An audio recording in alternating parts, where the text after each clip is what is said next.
The first order of business on our agenda for the night is approval of the minutes from our previous meeting, 7/18 of 22, copies of which were included in the packets. Did anyone note any revisions or corrections to the minutes that they would like? If not, I'll take a motion to approve the minutes. Motion from Larson, is there a second? Second from Hanky. Further discussion? Seeing none, members in favor signify by saying aye. Aye. Aye. Opposed? None are opposed, the minutes are approved. Item number 2 is consider approval or denial of various license applications. There are no denials this month, so you have the list in front of you. There's a Class A transfer to a new owner. There is a special event for River District, and then the standard renewals. Does anybody wish to make a motion to accept or deny licenses as recommended by staff?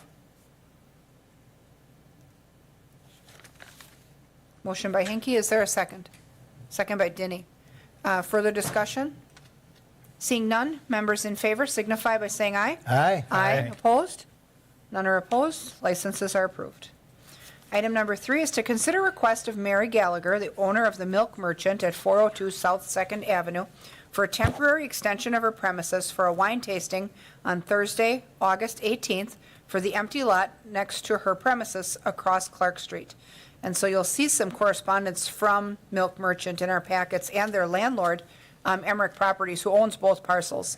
They're asking for just their special event to be able to utilize the parking lot behind the old Rainbow Laundry, which is right across from her store. Does anyone have questions on that at all? I don't think that we have Mary with us.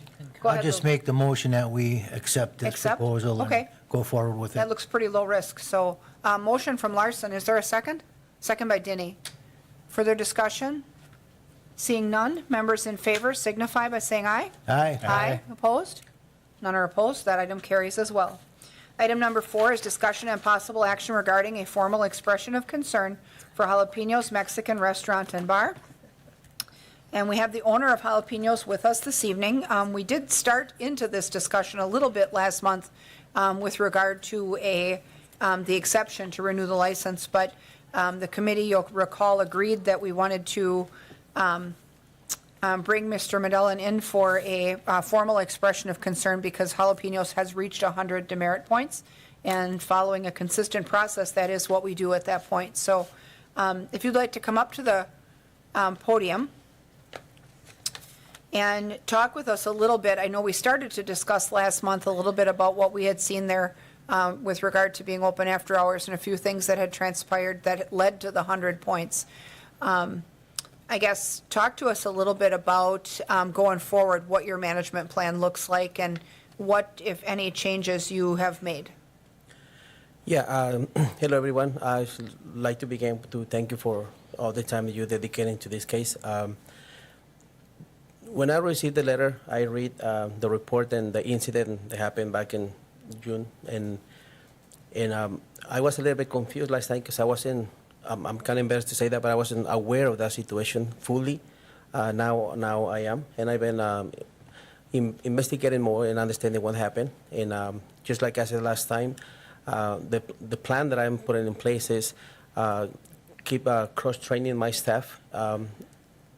Just like keep hiring people, have more extra eyes and hands on the matter, and I have hired 2 more people. Hopefully they will stay, and I've been like I said last time, I've been staying myself there to learn more and what's happening and have a better control over things. And I've been cross training all myself, all the bartenders, all the bouncers, and I come out with a series of questions that I would like to. I don't know if I have the opportunity to talk with some officer. To clarify those questions, and that will help me to get a guideline and a better training to my whole staff to have that. So we have some questions and we have some specific situation that we run into, and I'd like to explain how we handle that situation and see that we did it correctly or we could have done something different to do a better job. Sure. So what I've been doing, I'm sorry, go ahead. No, I think that's actually a good positive step because, as we had discussed before, the police department always has an open door, and, they want to obviously network with license holders. And so if you have questions or need training or guidance on, specific elements of, like verifying IDs and things like that, they absolutely can help you with that. So, Chief, is that something that you would be able to facilitate with the restaurant? Yes. Okay. So I think between the two of you, you could work out a meeting time or a date, and that they would love to work with you on that. So, with regard to specific events that have taken place at the restaurant, we, just like we talked about last month, obviously, we don't have to discuss the detail of everything that's on the record. I mean, we have the report that we get every month. I think you're now aware of what has led to the 100 points as well. If you are content to discuss those events with us in detail if you want, or if you have questions about them, or if committee members have questions about them, just know that any of our discussion, obviously it's recorded, or the meeting is recorded on TV, and the minutes will reflect our discussion as well. So any of that content obviously could transpire into evidence if we would ever get to a point where we had to go to a suspension or revocation hearing. So I just want to make you aware of that before we delve into too much detail. But if you would like to discuss specific things with the committee, the remediation plan to make things better going forward is always what we are interested in as a committee, to see, what steps you as the owner feel like you can take that will cut back on the trends that we've been seeing. So yeah, I'm more than willing to discuss anything that is need to be discussed, and I'm more than willing to cooperate and answer any question that you may have for me in order to solve this in the best way. Okay. Yes. Committee members, do you have any questions? I don't. I just want to say thank you for coming in. No, thank you for your time. And good luck in the future, because we want to see you stay in business. Thanks so much. That is our goal, is to get ahead of it before things get bad. So any other committee members have any questions or anything? Chad, go ahead. I just walked by on Saturday and I saw you sitting out there, so thanks. Thanks for. No, I think the fact that you've indicated that you're able to devote more time to it, and actually just a closer eye to the fine details of the operation, will be very helpful. Chief, do you have anything that you want to talk about? No, I think the committee is aware of what issues we've experienced in the past, and I've already sent an email to Lieutenant Felder. Mike Felder will be reaching out, asking to set up a meeting with you to help walk through those issues. Thank you. Okay, perfect. So that really is all we have for a formal expression of concern. Obviously, we've seen the record. You've received it by mail as well. So any other questions you have for us other than getting the meeting set up? No, I guess I will wait until the officer reach out to me and set up at that meeting. And I do have a lot of questions, but I think they're more specific for the police department to help me do a better job on the establishment. From a situational standpoint, absolutely. They're your best source for guidance there. If you have questions about the license or the requirements of the license or those caveats, you can certainly get that info from the clerk. Absolutely. As well. Yes. So if anything comes up, definitely get in touch with us. So thank you for coming down today, though. No, thank you everyone for your time again. Thank All you right, so much. thank you. Have a good day. Item number 5 is discussion and possible action on Wassa Fire Department contracting with Wisconsin Emergency Management for involvement in Task Force 1. You've got some information about this particular unit in your packets, and so Chief Bartek is here to talk about Task Force 1, and it's kind of in the spirit of mutual aid. It's got some good little caveats here, though, so I'm going to turn it over to him and let him walk us through what this would look like if we decided to be a participating city. So. Sure. Good evening. So I'll start with, we have already entered into an agreement with the state of Wisconsin, maybe for some of the new alders, for our regional hazardous materials response team, which we house here in the city of Wausau. That relationship between our department and the state has worked out very well for us. It's allowed us to keep a high-end Type 2 hazardous materials response team right here in our own community. Funded mostly by state funds, and so it's worked out really well for us. So the Wisconsin Department of Military Affairs, the Division of Emergency Management, has been trying to stand up an urban search and rescue task force team for a number of years. Actually, probably 2004 to 2008, I was teaching for the Wisconsin Office of Justice Assistance as these post 9/11 funds were coming to the state in the form of federal money given to states for the development of urban search and rescue teams. And what an urban search and rescue team is they specialize in all the really high-end technical rescue disciplines that are needed in large disasters. So picture, these are post 9/11 funds. So on an event like 9/11, most recently probably one of the events that's most visible in the U.S. was the collapse of the structure in Surfside, Miami-Dade.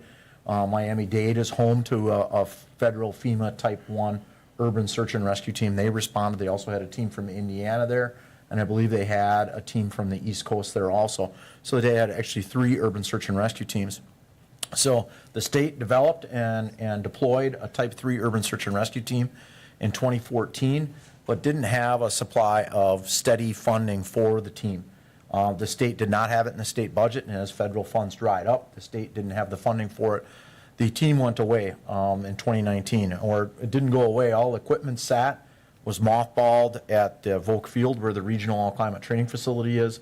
And the state Wisconsin fire chiefs and the professional firefighters Wisconsin lobbied the state to get state funding.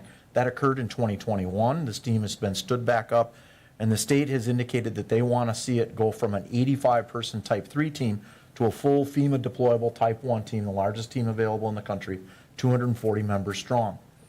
How they're doing this and how they've gotten to 85 already, they've got 11 original Wisconsin fire departments that are supplying firefighters.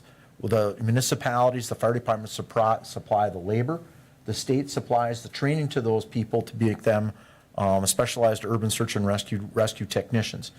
They are now wanting to go to the 240 mark, and so they are requesting other fire departments in the state of Wisconsin to join in. That caveat to that team is that they don't want to tax any one department overwhelmingly, meaning that they don't want to see the city of Milwaukee or the Madison. Some of these departments with very rich resources supply all the manpower. They're looking to equally spread it across the state. So we have an opportunity to see some of our membership, some of our Wausau firefighters, be trained as specialized urban search and rescue technicians and become a part of Wisconsin Task Force 1. So what does that involve for us? Well, it involves us signing a commitment to the state, which I've given to Nate, and he's reviewed. I gave it to Ann's office, and she assigned Nate. He's reviewed it. We have a conversation. He can talk about the legal aspect. This contract is set and in place already with 11 municipalities. It is not for us right now to argue for changes. We either accept it or we don't. And then when the contract comes up for renewal in 2024, we can request changes at that point. The state is working with multiple municipalities, much like we do with our hazmat agreement every few years when that comes around.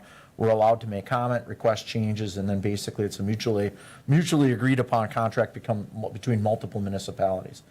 So we would enter into this agreement with the state. What do we get out of that? So what do they supply to us? What do we get out of it? Well, they supply, we supply the manpower. They supply us with funds for backfilling our employees at a rate of $55 an hour. So what they've done is because every municipality pays their department members differently, they've looked at the broad spectrum across the state of Wisconsin. What does it take to cover a firefighter at time and a half for this training? Because they know either when the firefighter is attending training at REACT Center or they're gone from work, and if there's likely a replacement working for them, it's going to cost us that amount of money. And so what it's worked out, the departments that are currently involved in it, it's worked out very well for them. I spoke with the Appleton Fire Chief about it. I've had multiple conversations with the Green Bay Fire Chief about it. These agreements have worked out really well for those municipalities, and the biggest reason being is that we would have rescue technicians in our own community trained at this very high level. And when I say high level, I'll just read off the amount of training they have. Right now, all of our people are required to be ropes rescue trained, at least to the Type 1 level, and have confined space rescue training. What they're required here is to have ropes 1 and 2, meaning advanced ropes, structural collapse, trench rescue, confined space rescue, swift water rescuer, swift water boat operator, and the number of ICS courses to go along with that. We require the ICS courses. We do not require much of the other elements up to that. And then there's a bunch of other stuff that they will then also teach interested members. Heavy equipment rigging, task force leadership stuff, medical, logistics, hazmat. All these things lend really well to our municipality to have rescuers in our own community prepared for a large-scale disaster. What does a large-scale disaster look like for our community? Well, it can be in a number of ways. Most likely it's a natural disaster, flooding or a tornado or something like that. To have rescuers in our own community trained at this very high level to prepare set the tone as the Wisconsin Task Force 1 comes in to assist us, which we would be making a first call to them for assistance in a large-scale disaster. I think it just builds a more resilient community. And we're doing it with funds from the state of Wisconsin and a commitment for personnel from our department, our community to do that. I will say that one of the other caveats that the state supplies is anytime we've got a member that's in training or they're or on a deployment, the state covers them under their workers' comp insurance. So we are at that point left with health insurance and the other, Wisconsin retirement system, all those other things. We don't take any of those things away from the employee when they separate and go to work for the state. And there's rules in the legalities of it that they can't be paid twice. They can't be paid by the team and they can't be paid by the department. There's a single payroll source, and that's us. We add up the hours, and then quarterly we submit to the state, here's what the state owes us, and then they write us checks quarterly. That's how the money comes to us. It should be a zero revenue source. It should not be a cost to us either. We should basically, what Appleton is telling me, that they're a dollar or two an hour ahead of what it is, but it's not really a revenue source. It's not going to bring in money to us, but it's at least covering our expenses. So I think it's a great opportunity for our department. I don't know how many members that they'll request. Probably a small amount. I would bet maybe 10% of the organization, which right now would be maybe 6, 7, maybe the most 8. I would put one of our division chiefs as first in line for this. And of course, he's already on a 40-hour schedule and doesn't need backfill. He's got a lot of the specialty training in this area also. So I think it's going to be I think it could be a real positive thing for our community. I would encourage you to pass this on and agree to the agreement that's laid out. Okay, just a quick question, I guess, with regard to the agreement and the call that you get requesting resources, is it similar to MABUS where if you don't have resources available for deployment, the people that are trained are not available? Can you tell them they're not available and you Yes. just don't send the people? Yep. Okay. There's some requirements about every other year making at least one of the major trainings for the people that are in there and things like that. But as far as a disaster, you can never indicate when people are going to be on vacation. Maybe we've got a large incident working in our own community. Right. Now the call comes in for Task Force 1 to be deployed. That's why they're looking to get to 240 members. They need to be, I think, 85 deployable. And so Okay. they need 240 so they can at least deploy a third of that team. Sure. That's as I understand it, what makes it work. I have a question. Sure, go ahead. I guess my question would be, being as, would it shorthand us, our staff? What would it cost us overtime for other staff members while the staff is off at training or if they're off doing an emergency? I guess we're short-staffed as it is, and that's would be my only concern. Otherwise, I would go for it, I would think. Yeah, that's a great question. And I'm glad you brought that up because it was something that I wanted to address, because we are right now struggling with recruitment and retention. And so is this the time to sign on an agreement extending our people even further? Well, I look at it in a two-sided coin. I really feel like our recruitment retention issues, we're going to resolve these in the next 1 to 2 years. We're seeing some great recruitment efforts. Deputy Chief Kopp has got 1 or 2 people in his office a week as he's touring. We're making better inroads with North Central Technical College and recruitment of students out of there. I really feel that we're going to have that problem solved. And I would hate to pass on a really great long-term relationship with the state of Wisconsin for this because we've got this short-term problem of some short staffing. And I do believe that we can, I will answer that, yes, there will be overtime implications as we have a member that needs to leave the crew to go for training, and that's where we have that $55 an hour from the state for that employee to reimburse us for that overtime. But at the same time, when we have mandated overtime, is this a great time to be bringing in more? I think that when you look at the drawn out process of this training and the fact that they want to do a lot of the training within our own municipality, actually our division chief is qualified to teach many of these things and has had our staff at a lot of it. So we would probably be able to teach it locally and maybe not incur some of the overtime issues with sending people to the Volk Field like maybe other communities would. But at the same time, there is going to be that commitment to send people there. But I think it's going to be drawn out over the next 2 years as they seek that 360 hours of training. So yes, it's a short-term problem that I am concerned about, but I hate to see us pass on this opportunity because of that short-term problem. Is it possible that your participation in an effort like this, allowing for such an advanced level of training, might actually appeal to people considering applying at a career department? I mean, if you have someone who really is interested in some of these, I will say, more adventurous type trainings, Yes. is it possible that that may get you more applicants? Yes, I do believe so. We've heard from a lot of our more recent applicants, especially the lateral transfers that we had come from other fire departments, that a big appeal of Wausau Fire Department is our specialty teams. We're the only department in the area with an airboat and water rescue. We're the only regional type 2 hazardous materials response team. We're the only really busy tactical EMS paramedics. So we do hear about that from our candidates, that is an appeal, especially to a young, adventuresome firefighter paramedic. I got to tell you, I'm jealous. I wish I was a young firefighter because I would dive into this. I love this type of stuff, and I taught it for years. And I think it's a positive thing in recruitment and retention. Yes, I would agree with that. Okay. Well, the fact that we get reimbursed by the state and the fact that that there's an ability to decline to send members if you physically can't, Yeah. I think that's an important out, just like with MABUS or anything else. If you don't have the resources to deploy, you can't deploy them. So I think there's some good guardrails in there. What do you guys think, committee? Is there a motion to approve, or is another I'll question? make the motion to approve Okay. this. Do we have another question first? Chad, did you have a question? No? Okay. I was just going to point out, Nate, did you want to talk about your review of it? He had a couple of concerns that we go ahead, should bring Nate. forward. Yep. Yeah, so as you said, there's not really any negotiation right now, but 6 months prior to the ending of this contract, I believe that's when negotiations and then will open up between everybody, I guess, that would be interested in signing. So that's why I had a couple of things that I wanted, I guess, maybe Chief Bartek to bring up at that point, a couple of years down the road. So going back to the right of refusal, there is it's 6.0, it's on page 6, where, Wausau Fire Department could, I guess, decline to send the people that are, I guess, chosen to be on this task force.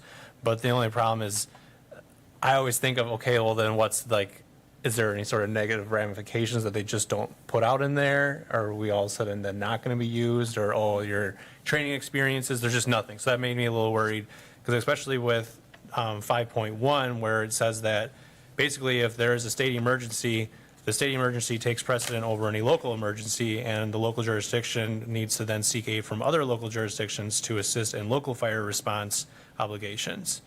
So to me, 5.1 and 6 kind of conflict, Okay. and so I wanted more clarification on that. So we'd be looking for some clarity on those Yeah. two then. And then going back then to the backfill, the backfill is for any employee that is sent to a request or doing Task Force 1 services, and then it's for the employees that are training. There is backfill for employees that are covering employees that are doing the services, but not backfill for the employees that are just there for training. Just so, Okay, so they actually They're- have to be on an incident to yeah, get, so okay. it got a little confusing of what the backfill is covering and what is not covering. So I guess wanted to make aware of that. But other than that, that was really, I guess, my only concerns. With Lou's concern about making us shorthanded, there is nothing in here saying the maximum amount of employees that they can select, minimum number that they can select. Maybe that would also be, I mean, right now it's going to be on you to say, okay, I'm only going to let you have 10% of my crew just in case.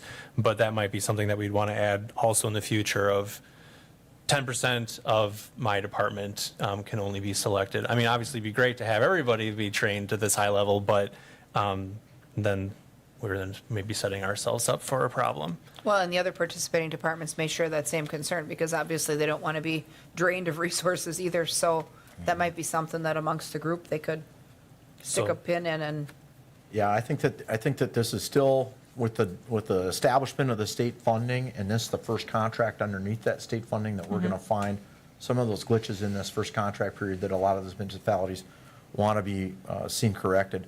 I think that, and I'm not surprised by that language, and it was probably written by a fire chief, because what they're envisioning there is like we do, and Lisa's obviously very knowledgeable, and MABE is a mutual aid box alarm system that we use for large incident management currently in our community, in all communities in Wisconsin, is that they're saying, okay, when we send you out the door, your ambulance calls and your normal day-to-day bread and butter work and fires and things like that, lean on your other municipal partners around you if you're short because of that. Our organization is large enough, if we were to say send 10% to this, I don't think that we're going to have, we're not all 6 would be going at the same time. When there's a deployment, maybe if we were to say 6 is the number, I don't know if it will be or not, but if we were to send 2 or 3 to the incident, we wouldn't send all 6. That's what they're saying, is that they want each of the municipalities to have X number trained, and then X number can deploy. Sure. It's not that you have to deploy all of them, because they don't want all 240 on the team for every deployment. Their number is somewhere in the 80s, I believe, 85. Well, and a person would think logically, if it was a longer-term event where it was a multi-day type deployment, you wouldn't send them all at once because you're going to need to bring those first ones back and change them out with other people, so. As a bonus to this that I'm hoping comes out of it is that the more higher trained people that we have, then they're also taking the trainers and become instructors inside of our own community. I will tell you that one of the ones that's on the list here, and Phil was in the room and he can attest to it, is our lack of preparedness in trench rescue. Trench rescue is one of the things that we just have not been able to get our arms around, because it is so training heavy, equipment laden, and it's so rare to have trench incidents in Wisconsin and in our community. And so this would be an area that of great concern that we could fill in the gaps here locally. I do feel at some point, having been a part of these things in the past, at one point when federal money came down, there was departments all over the state that got vehicles, rescue vehicles and whatnot. I think if we've got players in the game, there's an opportunity when other opportunities come, because we're in it, to possibly reap more benefits. Could certainly help our grant writing. It certainly will, yes. Yeah. It feels like it may. So with that, I think Lou is going to make a motion to approve the participation, right? Correct. I'll Okay. make the motion to approve the participation in this program. Okay, is there a second? Second by Denny. Further discussion or questions? Seeing none, members in favor signify by saying aye. Aye. Opposed? None are opposed, that motion carries as well. Thank you. Thank you. Item number 6 is the operations report from the fire department for the month of July. You'll see that in the packet. Anything that you wish to ask the chief about that appears on the report? If not, we'll place his report on file. Is there anything notable that you wanted to talk through, chief? That cover photo, ladder 2 arriving and being put into service. Wonderful truck. If you haven't had to get a chance to see it, please stop by. That is a Station 2 great there. picture. Yeah, isn't that? It is. That's Ethan Bars, our city media guy. Yep. I'm behind the wheel of the truck, didn't hit anybody or any vehicles. The chief can drive. Got to get out and prove that once in a while. And the street wasn't closed or anything, It right, is. for the filming? Yeah, no. And I didn't get honked at. Good stuff. I'll tell you that it exceeds our expectations and should service the city many, many years. Awesome. It's been our intent to try to get it here before one of the meetings, and I apologize, that's on us. We've got way too many balls in the air right now, and a few are falling. Well, and we're only meeting once a month, so Yes. in the fall, once we get back to 2 meetings a month, it'll be easier. I'd too, like to so. bring the new hazmat rig and that to one of these meetings. We for would city love unit. that. Yeah, so thank you. Okay. So with that, we'll place the fire department report on file. Item 7 is the tavern activities report for the month of July, and you've got, that report looks pretty standard, actually. Any questions that you have for the chief on anything that you're seeing on that report? If not, we'll place their report on file as well. And that brings us to item 8, communications. I have none. Does anyone have any communications? Okay, and with that, I'll take a motion to adjourn. Motion by Hinkie, is there a second? Second. Second by Larson. Members in favor signify by saying aye. Aye. Opposed? No one is. We'll stand adjourned. Thanks, everyone.